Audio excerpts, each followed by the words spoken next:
Go ahead, Jeff. Jeff Kasufias again.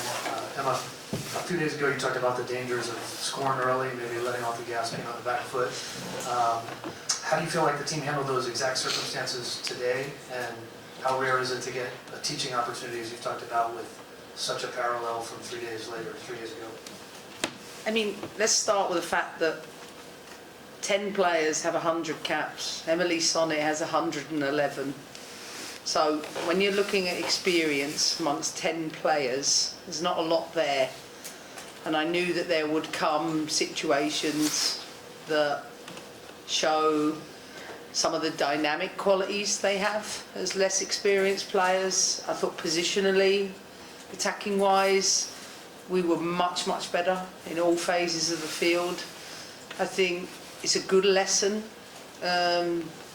The goal we conceded was an exact moment of not jumping out in the wrong moment. Didn't quite get a detail right, and as we keep telling the players, at the highest level those details matter. So I have a coaching opportunity in and around the goal. It's not the last, it's all of it leading up to that. But I thought we responded well from that, kept playing, kept showing our principles, showed the control element that I felt was lacking in the last game. And it was overall a much better performance. Let's go there, then there. Hi. Yep. Hi, Emma. Congratulations. We were perhaps shocked to see so many under 23 players, but at the same time it was very exciting to watch them. Did they perform the way you expected from them? Because that's what you were telling us last time. And if didn't, what was missing? I know you just touched upon a little bit, but his midfield was amazing, for example, but was there anything? No, they performed like I expect them to perform. I rate them highly. I think they are the present and the future for the programme. But I also respect that it doesn't, there's not a straight line to it either. That's why for me the barometer was the Japan and the Brazil game. So I wanted to see how much progress have we made from them for the less experienced players. And so I think that's 6 months on, that was a great step. Positionally, tactically, technically, physically, I thought that was a higher level than it was 6 months ago. So for me, that's a tick. But it's just that, you know, you can't cut a corner to success, and you can't cut a corner with development. I've said this many times, we've got really experienced players, 31, 30, 29, and then 22, 21, 19, like it's a big gap. So getting them up to those experiences combines, it has to combine a different set of experiences to do that. But I'm really, really pleased with the mentality, most importantly, of the group to recover, but also dominate the game in the way I expect and demand. Go ahead, and then Pod. John Lupo with Substack. Just quick two-part question. First of all, what were some, you touched on a little bit, but what were some of the adjustments you made from the game the other night? And also talk about Olivia Moultrie's performance, not just the 2 goals, but her overall game tonight. I think what you have to learn is sometimes when you play teams that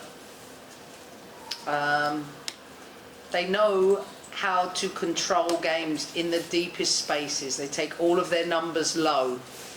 Sometimes they do that so they get you to jump out in the wrong moment and open up spaces. So I think we did a better job of being compact, not chasing the ball in the wrong moments. That's probably the biggest thing without being too technical.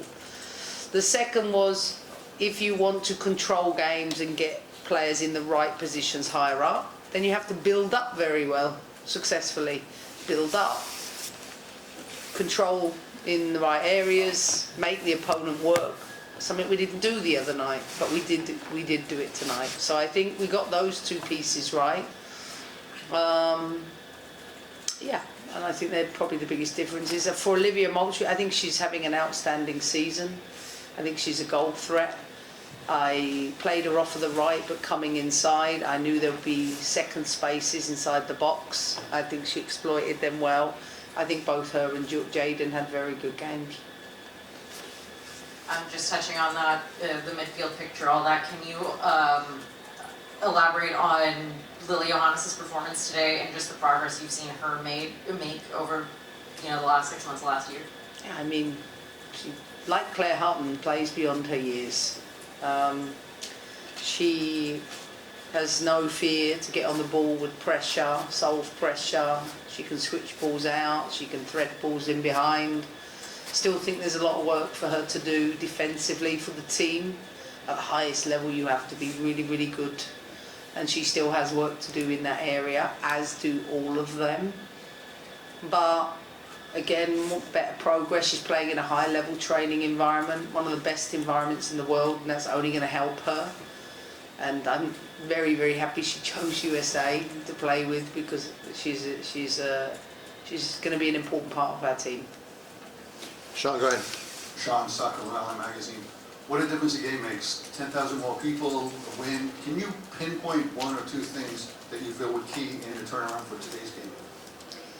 Well, I've got a lot of experience of playing Champions League, where you play a team 1 week and you get the chance to play them again the other week. So actually getting that opportunity, I feel we're really well drilled as a coaching team to be able to make the adjustments. I always say when you're the losing team, sometimes it's a lot easier. When you win and you dominate the first game, then the opponent adapts to things, and sometimes it can be harder the second game. But I think we took the learnings. We had a lot of small group meetings. I really have to do a lot of work tactically with the team. They love it, the players, because they keep learning about all of the little details you need at the highest level, and I think the difference is the application of that learning. Let's just go to the web real quick for Sylvia. Go ahead, Sylvia.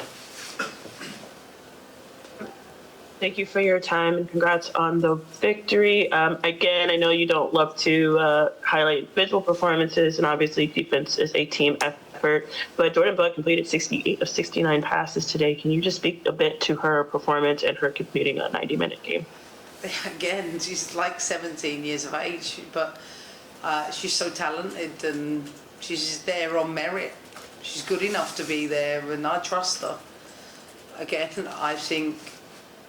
I urge caution, because the things you have to learn at the highest level, sometimes it just comes with time and years of doing it. So she's at the beginning of her journey at international level, and I still believe that it's going to be in Jordan Bugg's, even in Claire Hutton's best interests, that they're still playing youth tournaments. This is one of the things the top teams in the world do. If you're Spanish, you're German, you're English, you are playing in the under-17 World Cup, the under-20 World Cup. And this for me is like of prime importance, that our players are playing in youth national team tournaments if we are to stand any chance of competing. Because what I think everybody needs to understand is that in the rest of the world, over a full cycle, the number of games players are playing is equal to 1 season more than players in the US.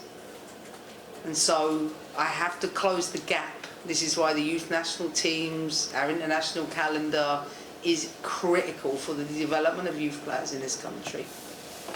How many more do we got? 1, 2, 3, 4. Let's do it. Those are the last 4. We'll just go boom, boom, boom, boom. Before you start, actually, I know Emma wanted to say something about the doubleheader. First of all, I want to say congratulations to the deaf team for their first victory against Germany. It was awesome watching from the sideline. I thought I was going to jinx them when I came out, because the poor goalkeeper was getting peppered with shots, but it's been great to interact with the team the last couple of days, and I wish them the very best of luck from everyone at US Soccer, because we know they're really talented, and we're looking forward to watching more.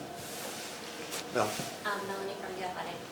After Thursday's game, you spoke about how you kind of sensed from training that there was a disconnect or there was something off with the team. So what were these past 2 days like, and what were some of the things that you were seeing or sensing in the squad? You know, sometimes I think we always we amplify a loss into we catastrophize it, like externally as well as internally.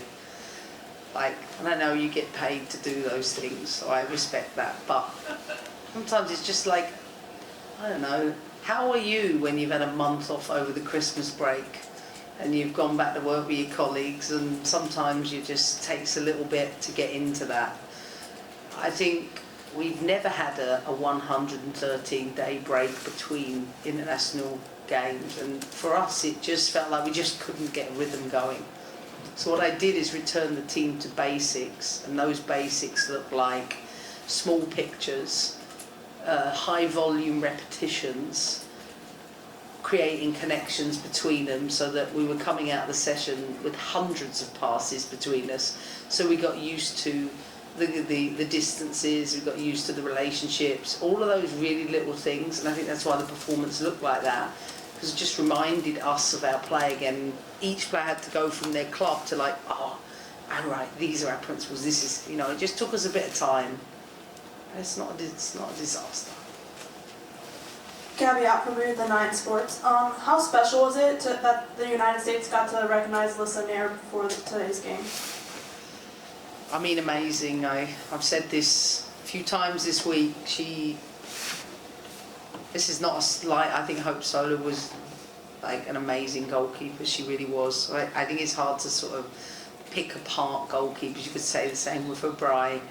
But Alyssa is the one I got to coach, and I've seen firsthand her journey to get there, her determination to stay there, the longevity to keep doing it. To do that at the Olympics last summer was so impressive, and it's the way she carries herself. She's someone who the team just really, they idolised. I wouldn't even say respected, they idolised her. My younger players really, really did, and I think you see that with a number of players and staff that came out to support her tonight from Chicago and across her career. She's a hero in this part of the world, and I hear she's going to have a huge party now with 150 people, and I hope she has a fabulous evening because she deserves it. Jeff, go ahead. Emma, you talked about breaking down in the small pictures. You talked about, I think you said 3 meetings yesterday. I don't know if they were divided. I'm just curious if you could give us some detail of, is that as simple as forward, midfield, defence? Is it subgroups? Never. I never do things in lines because it's about connections. So, you know, if it's that way, what about the players behind you, or what about the players to the left? I like to do it so it's always mixed, because you can have a perspective from either behind the play, to the left of the play, to the right of the play, or in front of the play. So it's always a mixture of groups. I send them clips in advance of the meeting the night before and ask them to review, so that they're coming prepared, and then just discussing their observations, their feedback from it, and then work through some tactical solutions, knowing their starting point is that they've already worked through that, and many players come prepared, notepads, notes, questions, thoughts. This is a really, really highly intelligent group, and as I keep saying, I have to be at my best as a coach and as a staff, because the demand for knowledge is unbelievable. Last one right here. Yeah, Coach, I know Olivia was playing professionally, I think when she was 13 or 14. And I know you've had Not true, but she signed a professional contract, okay. but she didn't start playing until a couple years later. Yeah. 15 right now. Yeah. So, but just, you know, what have you learned about her since you've been coaching her, and what can you speak to the maturity and the poise that she has at her age? I remember when I got the job, she sent me an email, literally immediately, saying, Coach, if there's a chance I could connect and catch up and just get your thoughts on what you're looking for. And I thought, I know this is someone who's going somewhere and wants to go somewhere. And sometimes she wants it yesterday, but the things I've asked her to work on, she's working on them. I don't think she's the finished article, but I think she's much better than she was 12 months ago. Firstly, because she's fit and healthy. Second of all, because she's getting more disciplined in the position. And then finally, I think she's able to be a bigger goal threat as a result of those two things. Great development, resilience-wise. Also, physically, she's still maturing. You know, she's a young woman, and that growth maturation period doesn't end necessarily until 23. So these players are still going through it, but very proud of it tonight. Excellent. Thanks, everybody. Appreciate it. We got to catch a plane. Thanks, Emma.